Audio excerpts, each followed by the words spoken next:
My name is Navina James. This is my channel, Mind and Body Psychology. This episode is about procrastination.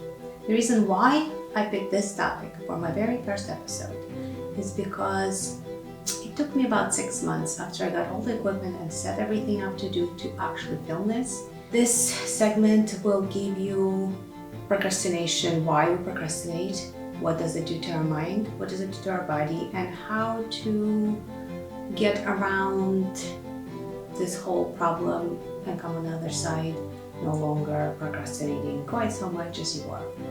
I promise you will still procrastinate, but not nearly as bad. By the end of this episode, you will have tools on how to improve your tiny little problem of procrastination. The word procrastination derives from the Latin verb procrastinare, which basically means to put something off involuntarily. Additionally, procrastination also comes from the Greek word arkasia, which is doing something against our better judgment. In plain English, procrastination means we're delaying something against our better judgment. Looking at procrastination from a psychological perspective, it is basically doing what feels better right now, prioritizing your short-term desires over a long-term goals and achievements. In many cases, people who often procrastinate do this because they are disconnected from their future self. When you're disconnected from your future self, you are no longer seeing the goal, bright and straightforward road to get there. You are distracted. It is usually a procrastination usually occurs as a result of an inability to self-regulate your behavior. There's many reasons why that happens. Some of them are possibly environment, maybe there's distractions. A lot of it has to do with what we call lack of motivation. Motivation, seeing how the part of the word motivation is motive, the core of it. You need a motive to do something. To have a motive to do something, you need a goal to strive to, otherwise there's no point. There's also a lot of failure, fear of failure. There's also an aversion to a task that needs to be completed. There is a fear of negative feedback that you might receive from others when you do that task or when the task is complete, possibly maybe a bad grade, or in this case, what will people say when they see this video? I don't know, that's why it took me 6 months to start it. That's the main reason for me personally. And of course, there is also a lack of control over how this work will turn out. First of all, there is, I guess, 4 types of procrastination. There is active procrastination, and then there is passive procrastination. Active is where you actively decide you are not going to do what you said you're going to do, but instead there's something more important you have to do first. Like, I don't know, mow the lawn or organize your spice rack. But the fact is, as soon as you're getting ready to do this task that you've been saying you're going to do, you just remember that something else is more urgent. And you are doing that something. You're very creative, you're very proactive. So in that moment you decide you're not going to do the task, you're going to do something else that is more important. And you're very, very productive at it. Like, it's not like you're sitting there doing nothing. That's creative procrastination.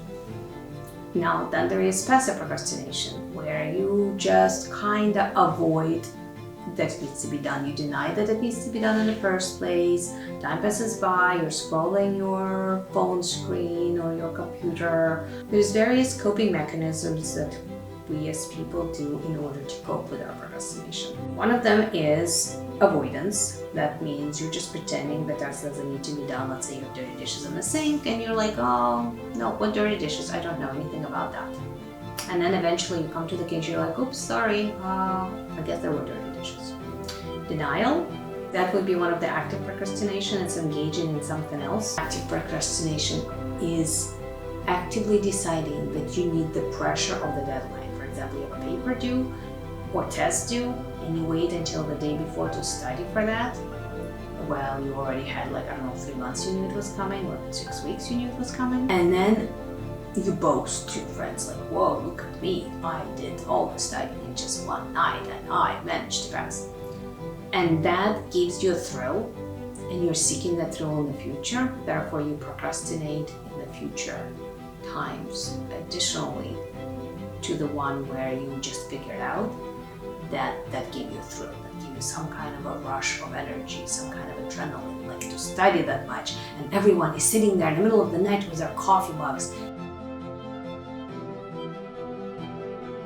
And you continue all your life procrastinating because you're waiting for that rush to happen. In reality, what happens is that you have a whole bunch of little children and they wake you up in the middle of the night and you're like, oh, but I had a whole night to study. Oops, now I don't. I have to take care of my little children. Passive procrastination involves postponing decisions or actions because of an inability to do things in a timely manner. So passive is something you are not deliberately doing. You're just avoiding, you're denying, you are not doing what you should be doing, and you're not even realizing you're doing that. All you know is that at the end, you still did not do that thing you said you were going to do. Now, procrastination could be a good thing, it could be a bad thing. We all procrastinate. At least 20% of people have procrastinated at least once in their lifetime, and 80% of students procrastinate on a regular basis.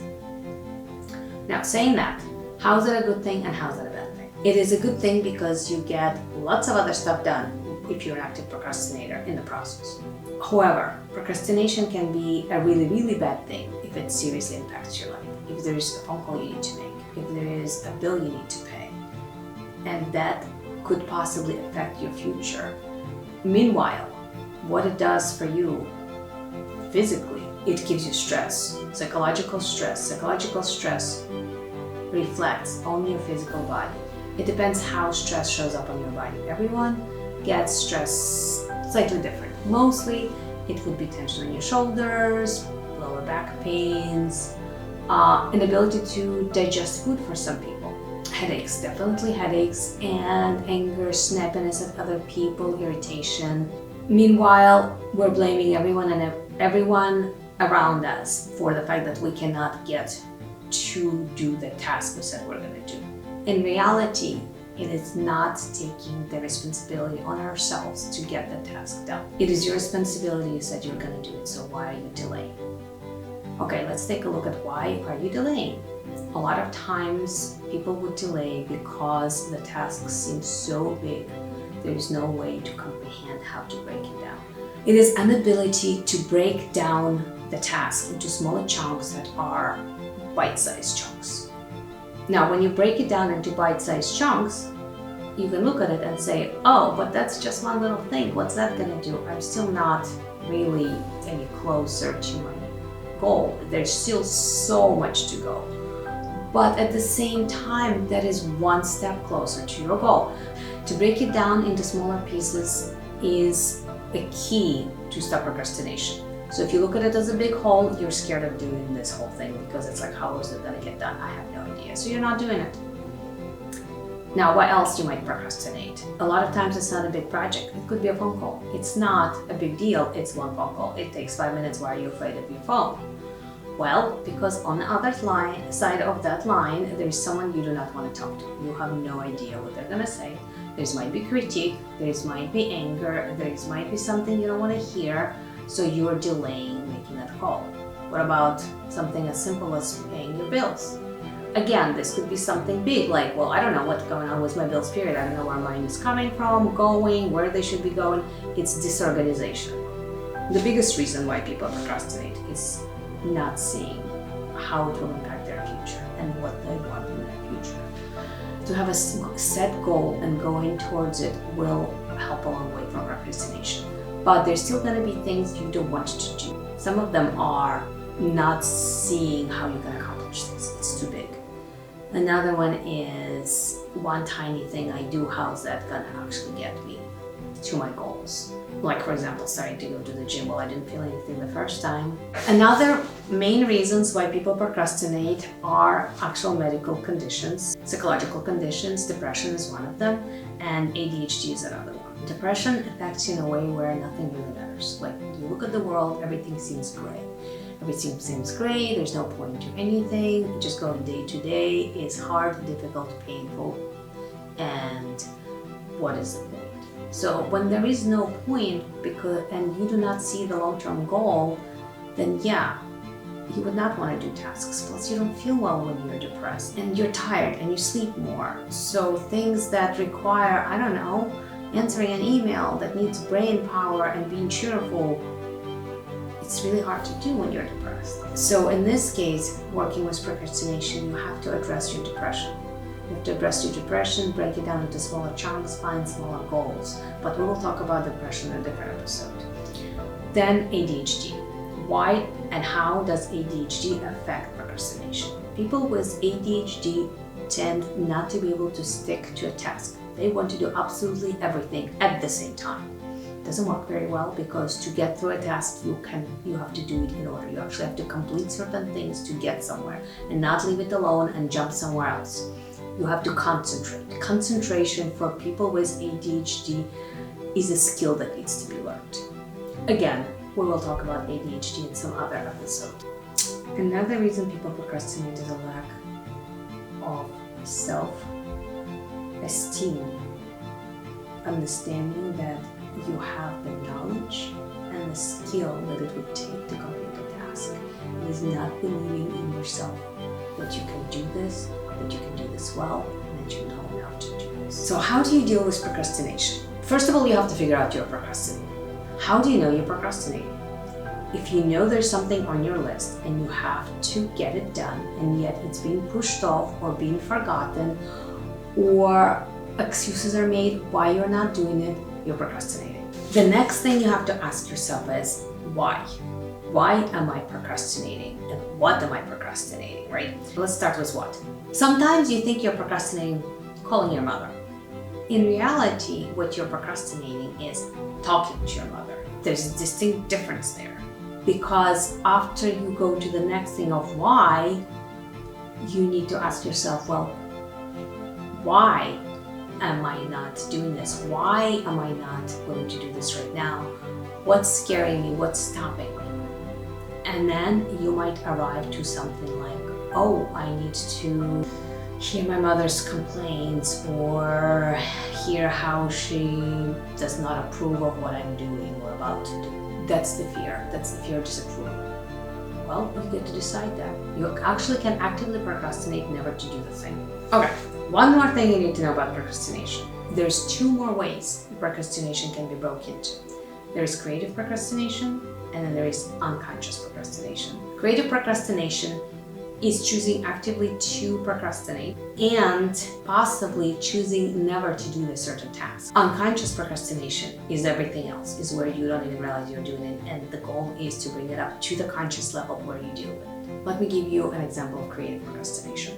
There was a time in my life where I really wanted to catalog all of my books.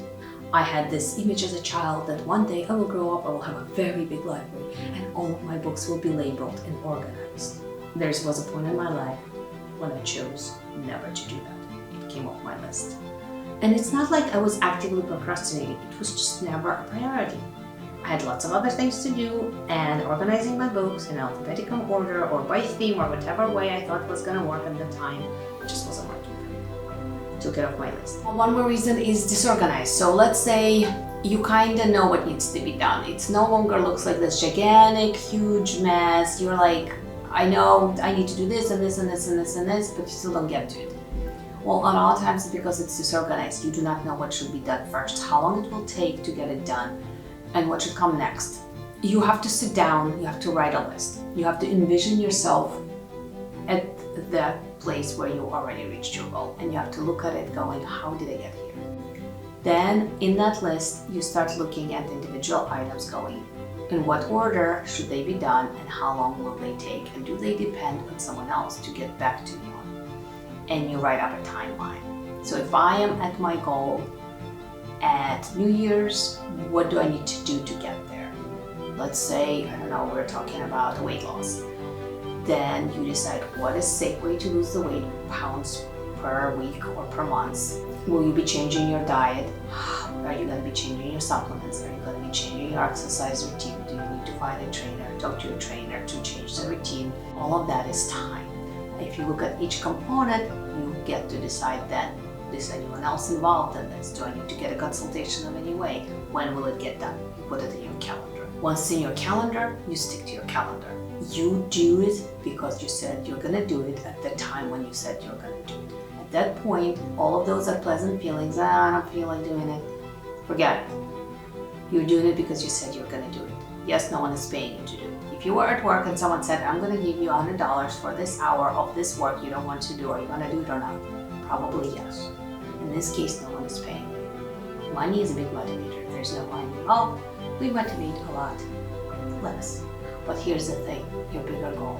Your bigger goal is to have the body you want, to have the health that you want. Therefore, it will pay, not in money, but in your well-being.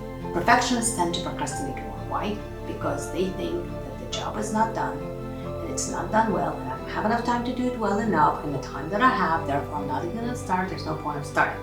That's very common. Think about this. There's no such thing as perfect.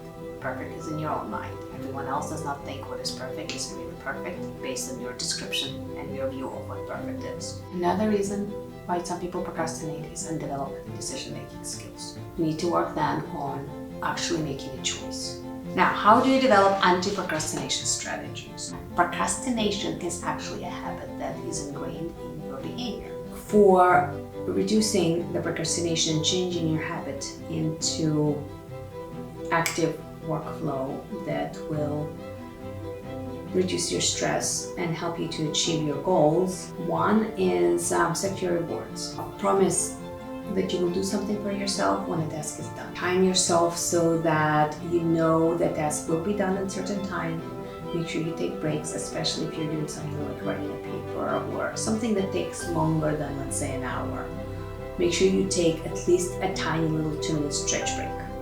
It is useful to have a person that you're responsible to. For example, tell someone you're doing something and you're going to get it done by a certain date and ask them to check up on it. Then you know you're no longer just keeping your word to yourself but to someone else. Be organized.